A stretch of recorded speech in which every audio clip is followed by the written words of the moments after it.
Good morning everyone, today we're going to be deep diving into the NGS headline because there were certain things that I didn't talk about in yesterday's video. But before we do that, if you're new to the channel, I upload NGS content daily, so if you do play this game, I would really appreciate a subscribe as it really helps out the channel. Anyway, without further ado, let's begin the video.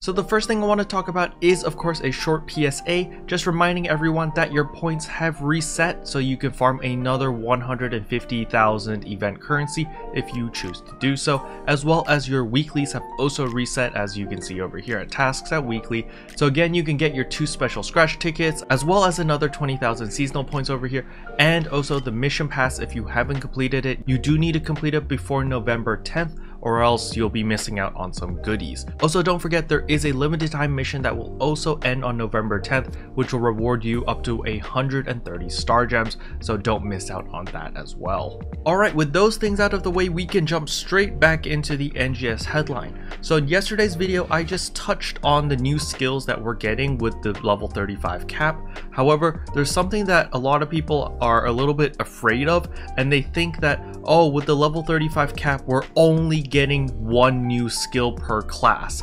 And this is not the case, mainly because they only covered one weapon for each class, so I'm sure that every weapon is going to get their own special skill. And the level cap being increased by 15 levels means that we're going to get a lot more skill points. It just doesn't make any sense for every class to only get one skill, alright? So this is clearly just a sneak peek letting people know that, hey, you know, this is a new skill available for your class coming soon, just to build up a little bit of hype. So if you watch the NGS headline and you're like, oh my goodness, we're getting no content in December, this sucks, blah blah blah, you know, just hold off, hold your horses, wait until December 15 or December 7 for the next NGS headline, and I can almost guarantee you that they're going to show off a lot more skills and let people, you know, kind of calm down a little bit, because we're definitely going to get an expansion of our skill tree and we are for sure getting new photon arts. Okay, so with that being said, what can we look forward to in the December 15 update? First of all is, of course, our level cap is going to be increased to 35. So the current max is level 20. That's a 15 level increase.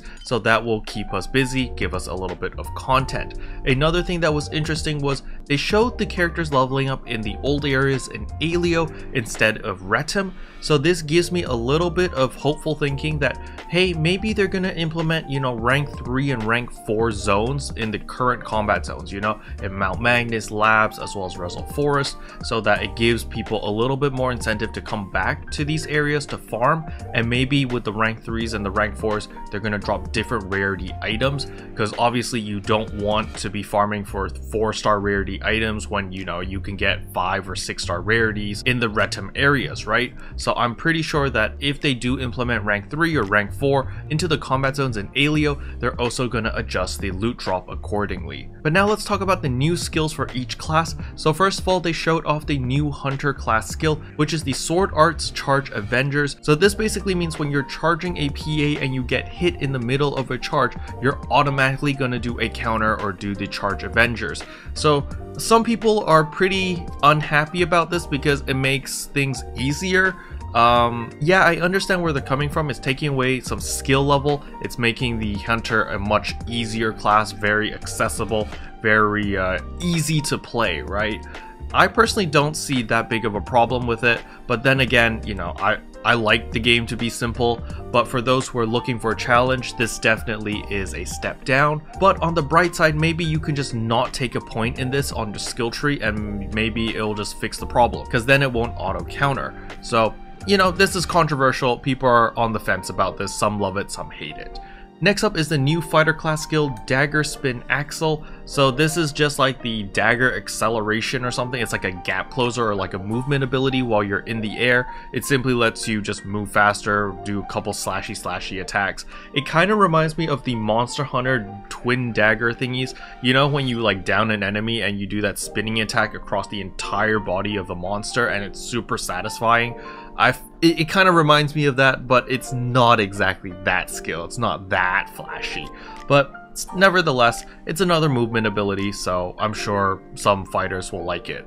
However, I know for a fact that this is not the only skill, because look, Fighters can also use fists, they can also use double sabers. So there's going to be PAs for those weapons as well, so don't worry, okay?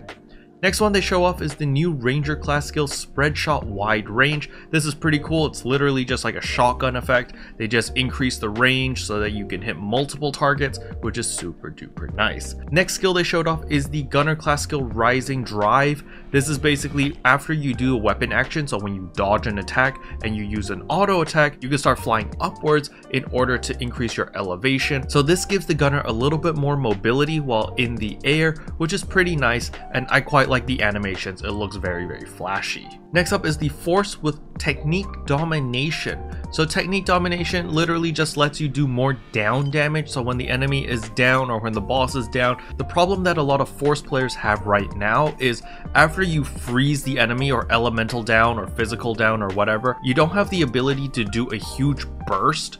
However, with Technique Domination, this will solve that problem, basically increasing your damage significantly when the bosses or enemies are in a down state. The next skill they show off is Overemphasis from the Tekker. This is an amazing skill. It heals everyone, it increases everyone's max HP and max PP for a short period of time, and it's just super duper nice. This is actually ripped directly from an Etoile skill. Etoile also has Overemphasis. They just ripped it out and threw it onto the Tekker, which I'm not complaining. It's a great skill. I really like this ability and definitely will encourage more players to play as Tekkers, because now you can help the team even more by buffing them and healing them. Now, of course, we have to talk about the Braver, my favorite class, and we are getting Brave Spirit. Brave Spirit is amazing. It's not anything super flashy. It's basically a short buff where when you activate it, you get increased damage for your melee attacks, increased damage for your counters, and also increased PP regeneration whenever you do a successful block or dodge based on what weapon you use. So if you use a katana, it's going to be based off block. If you use a bow, it's going to be based off dodge. But this is amazing because it solves a lot of the issues that the Braver has right now, which is your damage is too low, your counters are weak, and you have PP regeneration issues. So I'm very, very happy to see that Brave Spirit is here. And last but not least, we can't forget about the Bouncer. The Bouncer is getting Blade Arts Parry. Now this is for soaring blades, but basically when you're charging a PA, you now don't get interrupted and you can just fly straight into the enemy and deal tons of damage. It's super duper nice.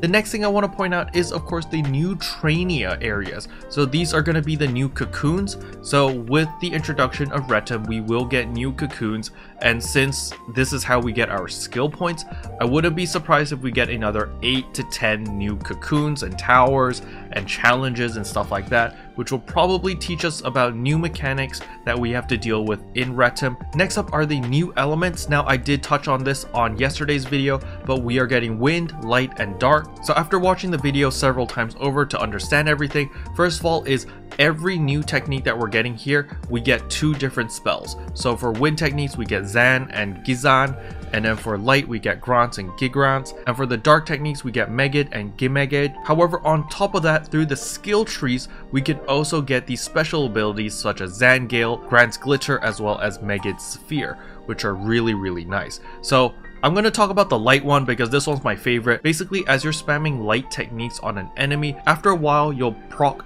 Grant's Glitter, which will basically give you an additional attack whenever you hit something with a light technique. It's super duper nice, reminds me of Ilgrants, to be honest, and I just love Ilgrants because, you know, it just brings back good memories whenever I played the Phantom back in base PSO2. Just spammed the crap out of that spell and destroyed everything, and it was just nice, right? Now for the dark techniques, Megid's Sphere over here, you literally cast 3 uncharged spells and you'll get these spheres. Once you get 3 spheres behind you, then you use a charged dark technique to deal additional damage, which is super nice. Now as for the wind technique, it's super simple. You simply hit the enemy with any of your wind techniques uncharged. It will mark the enemy with this green circle looking thing thing, and then you use a charge attack and you do a follow-up.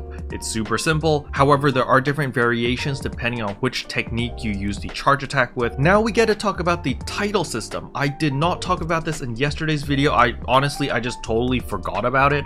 But the title system is huge because this is a very important way to get star gems for free-to-play players, was the title system. And not only that, you also got a lot of really useful items such as augment materials, such as capsules. You even got weapons through the title system in base PSO2, such as the Fluxio weapons, which are actually really good weapons. And so I'm very excited to see that they will be implementing the title system in the December 15 update. Now there is a little bit of bad news regarding the title system, and that is all of our achievements that we have right now will not retroactively carry over when the title system is implemented. So what does that mean in English? Basically, let's say you have a title to kill 500 enemies in Rezel Forest.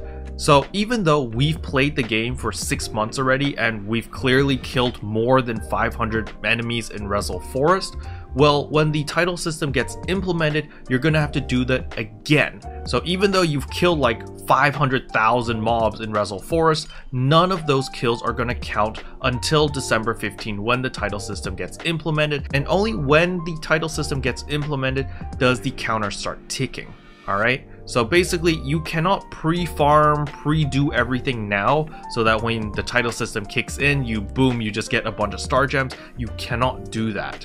And the reason they're doing this is because remember all of that server lag we were getting before? It was due to the title system trying to keep track of all the mobs we were killing and all of the different statistics that it had to keep, and it was just too much for the server or for whatever, and that was causing a lot of lag. So in the end, the devs made the hard decision to be like, okay guys, in order to solve a lot of these lag issues, we're just doing a clean slate. We're not going to be recording any of your data right now, or like, you know, how many mobs you've killed, all that jazz.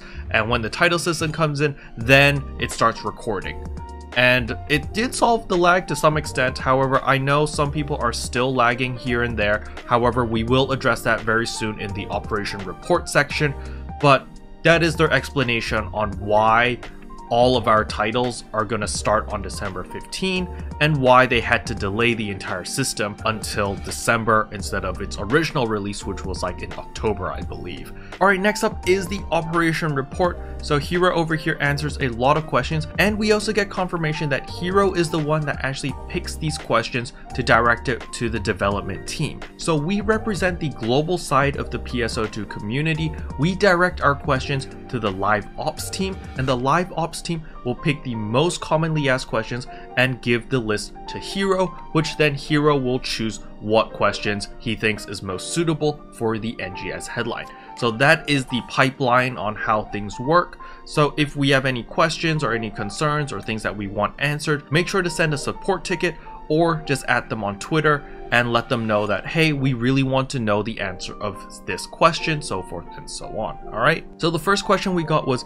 due to bugs, some outfits have visual issues when equipped. When will this be fixed? So the TLDR here is there are a lot of issues with outfits, right? However, there are very special cases, and the best way to help the developers fix these issues is to give them as much detail on how to replicate the error. So let's say that your outfit has a problem, and it always happens when you do the following steps. Make sure to write that in your ticket so that when you send it to the live ops team, they can direct it to the developers, and the developers can replicate the problem so that they can find out what exactly is wrong. If you just send them a ticket saying, hey, my outfit's broken, this is the outfit, and I don't know why, it just broke, the developers don't have much to work on there, and it's going to take them much longer to fix your outfit. So if you want an outfit to be fixed ASAP, just see what causes the outfit to break or what causes your cosmetic item to break, and then try to replicate it as many times as possible. if it's very easy to replicate or you nailed it down 100%, it always happens when you do these following steps in this order. Make sure to write that down in the ticket, all right? It will help the developers a ton and they will fix the problem a lot faster. The next question Hero picked is, how are improvements to lag coming along? So this was linked with the title system, and you know, the title system was just storing too much information about everyone's statistics and was causing a lot of lag. So they pushed that back onto December, so that alleviated some lag. However, there is still some lag issues and the developers are just working on it. Unfortunately, Hero was unable to give any specific information. He could only say that this is a high priority problem and that the developers understand that lag is a huge issue and they're doing their best in order to solve this problem ASAP. Now the next question is, the PSE burst gauge is hard to build up, please improve this. Now I did touch on this in yesterday's video. TLDR is, you know, right now there's no real certain way you're killing mobs. The PSE gauge sometimes goes down, sometimes goes up. It's very RNG, it's very random, and it's not very enjoyable. When you're just killing stuff, you get like 4 bars and then you kill like 3 mobs and you're suddenly back to 1 bar and you're super frustrated. You're like, yo, I just want my PSE burst, I just want to kill stuff. Why is this happening to me? And so the developers agree that, yo, you know, this RNG is not fun and we need to fix it. And so they will be implementing new changes on December 15. So we're not going to see any changes right now. We're going to have to wait until December 15th patch. And they said that we will be seeing a lot more PSE bursts compared to what we see right now.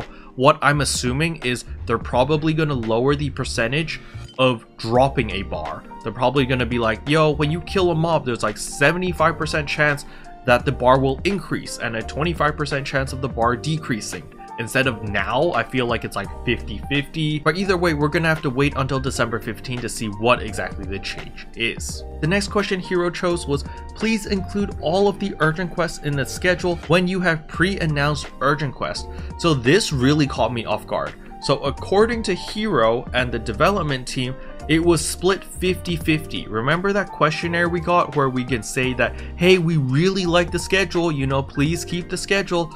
Apparently, according to Hero and the developers, it was split 50-50. Some people said they wanted the schedule, other people said they didn't want the schedule. So what the developers have decided to do is find a middle ground. So they will be running certain campaigns throughout the month where it's like, okay, during these 2 weeks in the month, we will give you scheduled urgent quests. We'll give you the schedule, we'll let you know when the urgent quest happens, and the other 2 weeks in the month, we won't let you know and it's fully randomized. And so they're just kind of picking like the middle ground so it makes both parties happy. But what really caught me off guard was people don't want the schedule. I find that really bizarre. I don't really understand the train of thought of, hey, I don't want a schedule, I don't want to know when an urgent quest is available. Because you could just like not look at the schedule and that's the same thing, right? So I don't know, I just found that really weird and really surprising that it was split 50-50. I thought at least on the global side, people were pretty much in the camp of, yo, we want scheduled urgent quests, we want to know the schedule so we know when to log on and blah blah blah. I was just very surprised to hear that it was split. Alright, the next question Hero picked was, why did you implement a cost system for motion changes? So for those who have never played with the motion changes, you guys might be confused on like what cost. You know, does this cost star gems? Does this cost AC? What does this cost? So it's not anything to do with that. It's simply the cost of your accessories. So you know your character, you have a total reserve of 18 points where you can put accessories, emotions, and other things onto your character to make them look fabulous. So the motion changes, so for example your idle motion and all that stuff, actually has a cost on it, which actually takes up one of those slots in your 18 point reserve. Alright, so basically if you have a bunch of motion changes, well then you have less space to accessorize your character. That is what they mean by the cost. So over here, to me it's not a big deal because my character is very simple. However, if we look at Chrono's character, for example, it's a huge deal because for every piercing he has on his character, that is precious points consumed, and with the motion change require even more points, it makes it very difficult for him to accessorize the way he wants it. And so they did change this. It used to cost 2 points for motion change. However, now it only costs 1 change. But the main reason they put a limitation on this, or like a cost onto these, is because the development team has big plans for the motion changes and they didn't want to overcomplicate things, and that's why they put the cost system. It's a little bit of an iffy reasoning, or some people could even say excuse. However, you know, they gotta do what they gotta do. I don't really understand any of this mumbo jumbo, to be honest with you guys, but I'm sure it probably has something to do with server load and maybe like character data or something. Maybe each character can only hold like, you know, 10 megabytes of data or something, since you know, servers have limited space, and maybe this was something to do with that. The next question over here is going to make a lot of premium members happy, and that is, please increase the premium set perks. So this is something a lot of people really care about, because listen, if you're paying $14 every single month or $13 every single month for premium, you should be getting a lot more than what you get now. Right now in NGS, by paying premium, sure, you get access to the shop pass, which is nice. You get the 10% try boost all the time, so that's 10% more EXP, 10% more rare drop rate, and 10% more meseta. You know, that's great, but that's really the big bulk of the value. But you're spending $13 to $14 every single month. You should get more than that. And so they are looking into this because they do understand that, hey, in base PSO2 you got so much more value from being premium, and in NGS it feels super duper lackluster, and they're looking into this. However, something that they have confirmed is on December 15 and onwards, if you have premium, you will get the mission pass gold ticket for free, which saves you 200 star gems. And the last question Hero answered for us was, I want to see ARC's ID from PSO2 implemented in NGS. So ARC's ID is basically our unique ID. It's a string of numbers basically. And so by seeing the string of numbers, people can confirm who you are. So I know a lot of people run up to me and they're like, oh, are you the real Keroppi, or are you the real Chrono Catastrophe, so forth and so on. In order to check if you are the real one, the ARC's ID is going to be a surefire way to be like, oh yeah, that is the real Keroppi. Oh yeah, that is the real Chrono Catastrophe, so forth and so on. So that is a nice system to have. Even though technically now, if you just inspect my profile, you can see that I'm the real Keroppi by simply looking at my player ID, because my player ID, you know, that's also unique. However, by seeing the ARC's ID, I don't know, I guess people really like to see the ARC's ID. I don't really know if this was requested more from JP players or from the global side, but either way, I don't see any harm in adding this in, so yeah, that's great. Special thanks to all the members for supporting the channel. It really means a lot to me. Thank you again. But yeah, that's pretty much all I wanted to cover in today's video. Hopefully you guys found it helpful. If you did, I would appreciate a like and a subscribe, and I'll see you guys in tomorrow's video. Bye! What can I say except you're welcome, for the heals, the boosts, so